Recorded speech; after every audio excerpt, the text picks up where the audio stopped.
Beautiful, beautiful. I want you to write down 3 things for me, please. I want you to, first of all, write down the word perspective. Perspective. And the word after that, I want you to write underneath it, vision.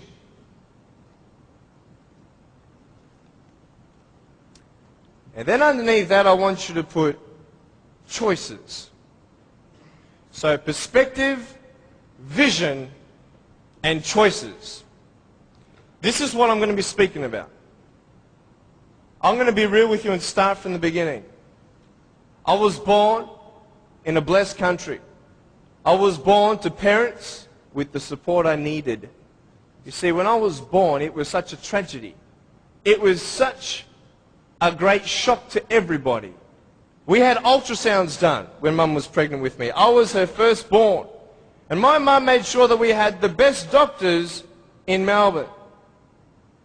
My mum was a nurse and delivered hundreds of babies before I was born. She knew exactly what to do and what not to do in her first pregnancy.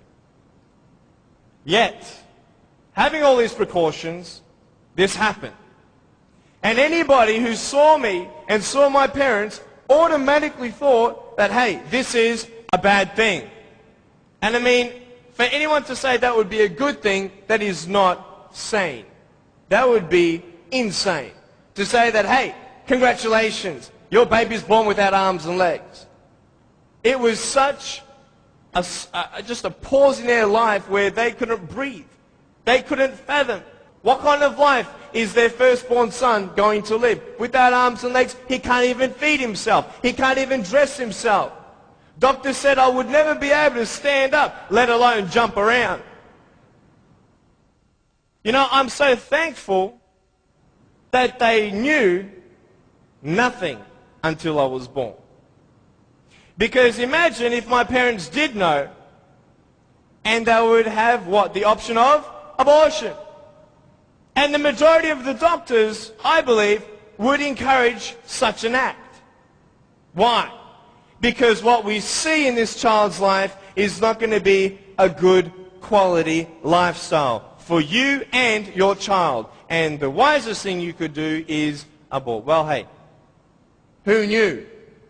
Who knew that I would become a 23-year-old professional motivational speaker, speaking to 1 million people all around the world, starting schools in third world countries, building hospitals in the future and orphanages and all that stuff. We sponsor 43 kids who don't have food, fresh water and all that sort of stuff. And that's just the beginning. I'm a real estate investor. I'm a stock market investor. I love options trading. That's becoming one of my professions. I love real estate investing. I love the fact that we can make money doing real estate developing. Make our money, make more money. I love that fact. I love the fact, though, above all, that I can give the world something that others cannot.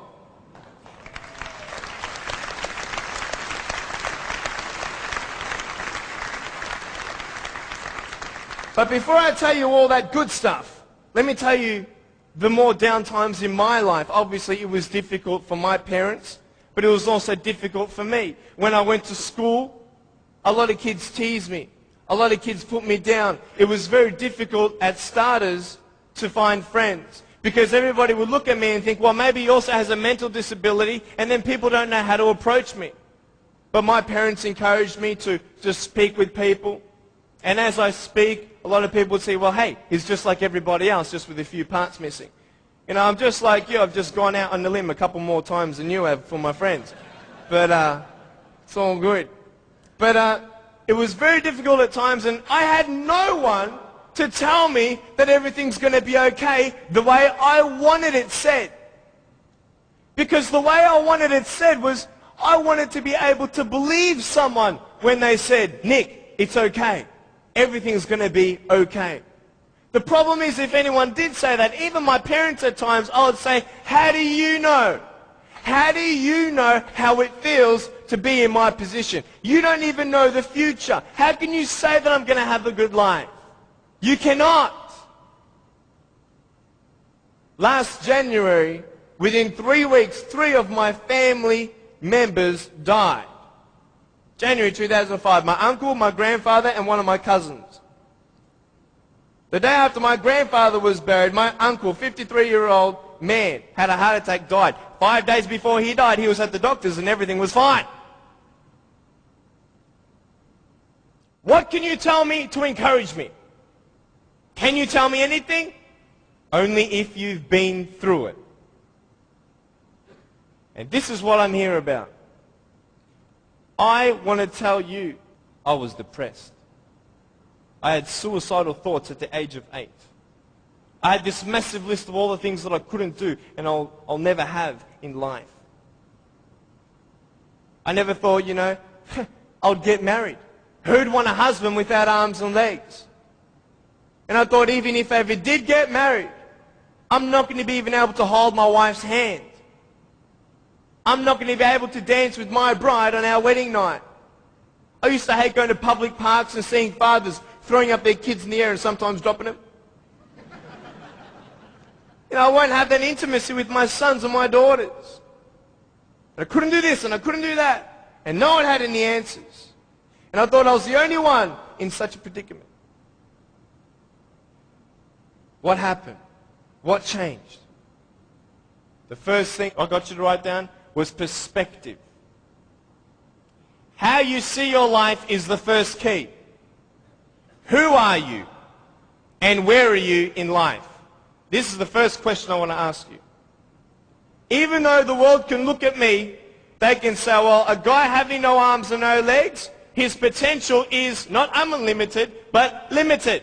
His potential, just because he has no arms and no legs, humanly speaking, in our logic, he's not going to be as successful as everybody else. Really? Why? Because of his disability. Really? What is a disability? Have you ever thought of that? A disability. I'll tell you what a disability is. Something that would hinder you to achieve something. Now, just because I have no arms and no legs, it doesn't mean that I can't be successful. It doesn't mean that I can't do a business degree like I've done, a Bachelor of Commerce in Financial Planning and Accounting. That didn't stop me. Then what really stops you? Your mind. The way you see your life and where you are going will determine how successful you will be in life. I could say, yeah, I'm a guy without arms and legs, but what? I have my little chicken drumstick. Don't ask yourself and see what you don't have, see what you do have, and then say, okay, this is where I am. But don't limit yourself to say, well, if only I had this, or if only I had that. You can think of all the things that you don't have, but I want to ask you, is that really constructive? No. Why? Because no one can turn back time. It's up to you with what you do with today. Your priorities, your daily agenda will determine how successful you are. You want to know something? I started to be thankful. Thankful? Why, Nick? How could you be thankful? My mum showed me a newspaper article of a young man who had a disability, not similar to mine, but it was also unexplained medically. And I thought, you know what? I'm not the only one with something to bear. But I'm telling you, this perspective is everything. Giving yourself enough credit. Write this down. Give yourself credit. Even if the whole world told me that, Nick, you have no arms and no legs, you're not good enough, you're not going to reach your fullest potential, and even if you do, it's not going to be compared to anybody else's potential because you have no arms and no legs. Even if the whole world has that discouragement on you or their view on you, you don't have to believe them.